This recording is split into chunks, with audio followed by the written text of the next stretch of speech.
হ্যাঁ, আপনাদের কি মনে হয়? একটু জোরে শুনবো আমি এরকম। হ্যাঁ, তবে আপনি যে ভালোবাসেন সেটা দেখাতে গেলে কিছু একটা করতে হয়। হ্যাঁ, আপনারা যে ঠাকুরকে ভালোবাসেন এটা দেখানোর জন্য যেটা করেন সেটাকে ইষ্টভৃতি বলে। ইষ্টভৃতি মানে ইষ্টের ভরণ পোষণ করা। ছোটবেলায় মা বাবার কাছে খেলনা চাইতে যেতেন না? হ্যাঁ, তো ধরুন একটা বাচ্চা বাবা মার কাছে খেলনা চাইতে গেল, বাবা মা খেলনাটা কিনে দিল। এবার খেলনাটা নেয়ার পরে ছেলেটা খেলনাটা নিয়ে খেলতে মশগুল হয়ে গেল। তাহলে বাবা মা ভাবতে পারে না যে ছেলেটা স্বার্থপর, শুধু দরকারে আমার কাছে আসে, যখন তার কোনো চাহিদা আছে সেটা পূরণ করার জন্য আমার কাছে আসে। তো সেরকম ভাবেই খালি পরীক্ষার রেজাল্টের সময় ঠাকুর একটু আমার রেজাল্টটা বাঁচিয়ে দেবেন। হ্যাঁ, আমার চাকরিতে আমাকে বস বকছে, ঠাকুর আমার বসকে একটু সামলে দেবেন, আমার প্রমোশনের দরকার, মাইনে কমে যাচ্ছে, তখনই খালি ঠাকুরের কাছে প্রার্থনা না, আমি তোমাকে ভালোবাসি, আমি তোমাকে রোজ ভালোবাসি। এটাই ইষ্টভৃতি। ঠিক আছে? ধরুন এখন এখানে মন্দির তৈরি হচ্ছে, তো তো এখন আপনারা অর্ঘ কালেকশন করছেন। আমার বাবা যেখানে মন্দির হয় ওইখানে এই ঘটনাটা বলে যে একটা পরিবারের কাছে,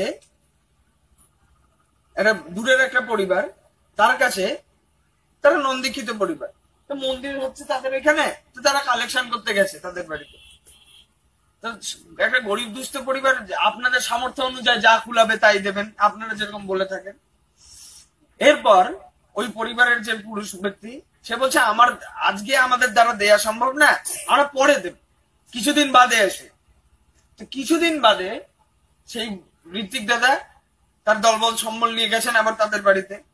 তো তার বর কিছু টাকা দিল, আবার তার বউ এলো, বউ এসে কিছু টাকা দিল, ছেলে এলো, ছেলে এসেও কিছু টাকা দিল। তো তাকে জিজ্ঞেস করা হচ্ছে আপনি দিলেই তো হতো, এতজন দিচ্ছে কেন? বলছে ঠাকুর তো আমার একার না, ঠাকুর তো এদের সবার, এরা সবাই দিচ্ছে। আমি মাঠে কাজ করি, আমি মাঠে কাজ করে যা উপার্জন করেছি আমি তাই দিয়েছি। আমার বউ বাড়িতে বাড়িতে গিয়ে বাসন মেজেছে, যা পেরেছে দিয়েছে। আমার ছেলে কাউকে কিছু করে দিয়ে জুতো পরিষ্কার করে বা যা করে হোক কিছু অর্জন করেছে, করে আমাকে টাকা দিয়ে গেছে। তো ঠাকুর আমাদের একার, আমাদের পরিবারের একজন দিয়ে দেবে, আমাদের সবার মঙ্গল হয়ে যাবে, এরকম কোনো মানে নেই। আমি আর প্রদীপ চক্রবর্তী আর গেটে বসে আছে, দেওঘরে বর্দাবাড়ির গেটে বসে আছে। তো বিহার থেকে একটি মহিলা এসেছে, ঠিক আছে? তো তিনি আমাকে চেনেন, আমাকে তো আপনারা অনেকজন আজকে প্রথমবার দেখলেন, তাই না? তো বিহার থেকে একটা মহিলা এসেছে, সে চেনে না, আমি আর বসে গল্প করছি।